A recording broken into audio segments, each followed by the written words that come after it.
दोस्तों, ये कहानी एक सच्चे भक्त की है जिसको भगवान पे एक अटूट विश्वास होने के कारण भगवान को भी अपनी भक्ति से जीत लिया। ये कहानी एक संत की है। आइए पढ़ते हैं। एक सेठ जी बड़े कंजूस थे।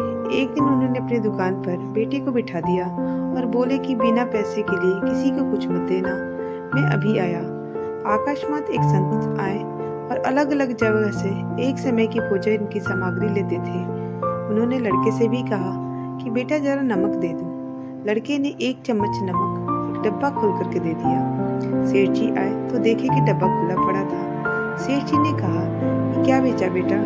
बेटा ने बोला कि संत जो तालाब पर रहते हैं उनको एक चम्मच नमक चाहिए था, वो दे दिया मैंने। सेठ का माथा ठनका। वो बोले कि अरे मूर्ख, इसमें तो जहरीला पदार्थ है।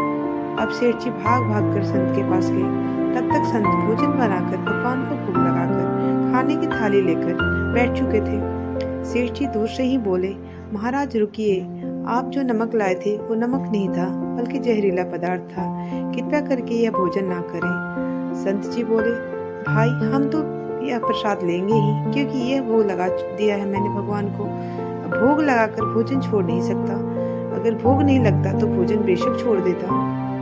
यह कहकर संत ने भोजन को प्रसाद समझकर खाना शुरू कर दिया। इतने में ही सेठ जी के होश उड़ गए। वे रात भर वहीं बैठे रहे और सेठ को रह रहकर यही चिंता सता रही थी कि अगर संत जी को कुछ हो गया तो बड़ी बदनामी होगी। रात में अगर तबीयत बिगड़ गई तो कम से कम वैद्य को दिखा दिया देंगे, इसलिए यहीं रहते हैं। लेकिन सोचते सोचते उन्हें नींद आ गई। सुबह रोज की तरह संत जल्दी उठे और नदी में स्नान करने चले गए। सेठ जी ने कहा, महाराज तबीयत तो आपकी ठीक है? संत बोले कि हाँ, भगवान की कृपा है। लेकिन संत ने जैसे ही मंदिर का द्वार खोला तो देखा कि भगवान के श्री विग्रह के दो भाग हो गए हैं और शरीर भी काला पड़ गया है। यह देखते ही सेठ को अब सब समझ आ गया था कि भक्त के अटल विश्वास को देखकर भगवान ने भोजन का जहर का भोग स्वयं ग्रहण कर लिया और भक्त को प्रसाद ग्रहण कराया। इसके बाद सेठ ने तुरंत घर जाकर बेटे को दुकान सौंप दी और स्वयं संत की शरण में आकर भगवान की भक्ति करने लगा। तो दोस्तों, भक्ति में ऐसी शक्ति होती है कि बड़े बड़े योद्धा भी झुक जाते हैं भगवान की शरण में और उनका बाल भी बांका नहीं होता है।